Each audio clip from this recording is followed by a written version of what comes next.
Opened Blender and it looks like a spaceship? Let's make sense of it, fast. Welcome to Blender in 100 videos. I'm using Blender 3.5, but any version works fine. When you open Blender, you'll see a splash screen. Click New, General. That brings you the default scene, a cube, a camera, and a light. The center is your 3D viewport, the main area where you'll model and animate. The top right is the outliner, listing every object in your scene. Below that is the Properties Editor.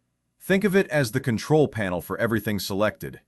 At the bottom is the timeline for animation, and the top menu bar gives you global options like File, Edit, and Render.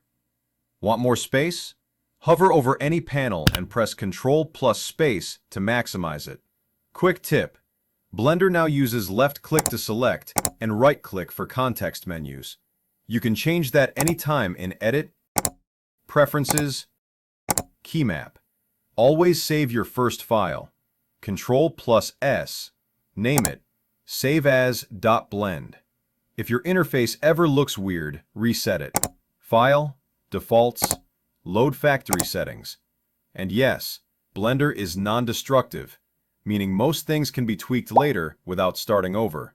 You've just learned the map of Blender's world. Next, we'll learn how to move inside it.